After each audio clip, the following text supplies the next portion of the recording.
Well, how did law enforcement use police technology and drones to capture the fugitive Brian Kohberger? We're going to look into the use of drones by SWAT teams and law enforcement in general in this segment of Profiling Evil.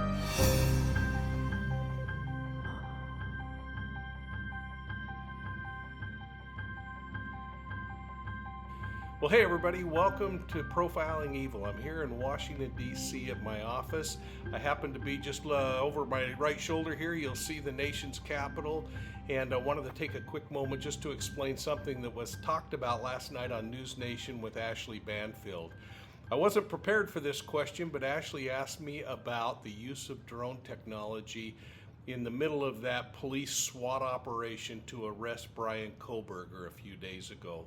So this is an area where law enforcement doesn't really talk a whole bunch about, but as we look at this flight radar imagery, we can see where a drone was sent into the area and for a couple of hours patrolled over that residence, kind of watching and preparing things as the SWAT team and the the team that was used to raid that home were preparing to move in.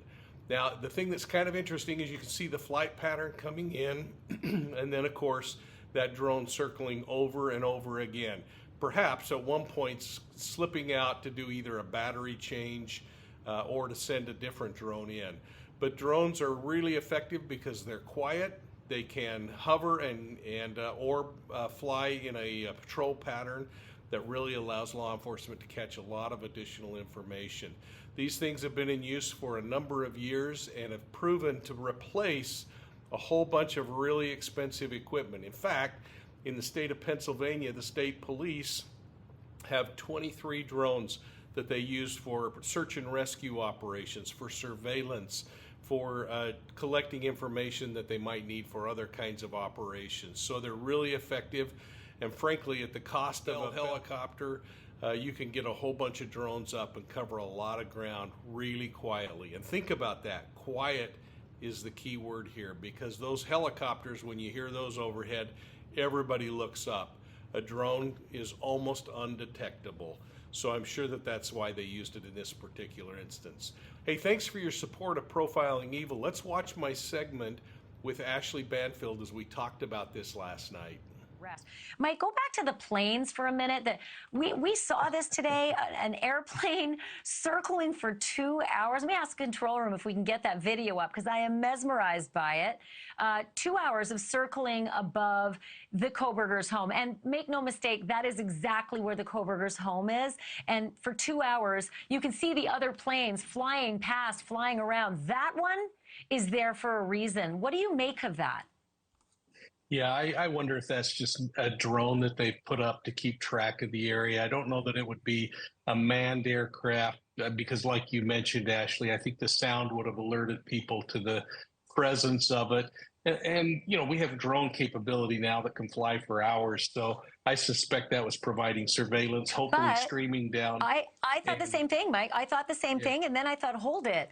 Drones aren't on flight trackers. Like, they're not necessarily... they're not necessarily going to be on these kinds of websites, are they? Yeah, well, the larger drones will, because they need to be, depending on the airspace that they're occupying. And so we see those larger aircraft flying at much higher elevations, and that one circling, it's probably at a lower elevation, but still has to be certified. It still has to be reported to the FAA that it's going to be up and occupying that bit of airspace. And I'm not a drone expert, but I am a pilot, so I know that those things are flying around, and you have to worry about that level of airspace that they're in, and it's going to occupy a much lower space, above 400 feet. You surprise me every time you're on. I didn't know you were a pilot. I had to come to you right out of the gate to ask that. Thank you for that. It's excellent information. But I find it even more fascinating that they had eyes on him like that from above for 2 hours late at night. This is about 10 o'clock till midnight local time. And then it was about 6 hours later that the raid happened. Just so intriguing. Hey, Mike King, John Muffler, Duncan Levin, thank you, all three of you. We're going to have you all back for certain. Appreciate your wisdom. Well, there you go. How do you feel about law enforcement using drones? Are you on that side of the camp that feels like it's an invasion of rights, or do you think it's a great investigative tool?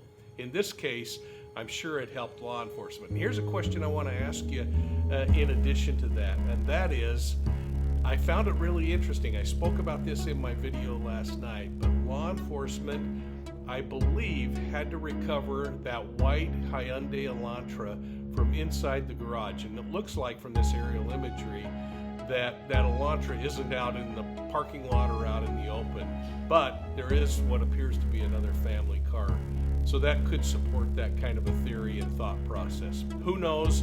We'll find out more as this case continues to unfold. But now Kohberger is in Idaho, and hopefully today we'll see him make his first appearance, and then we'll get that covenant arrest affidavit. Thanks so much, and we'll see you all soon at the next crime scene.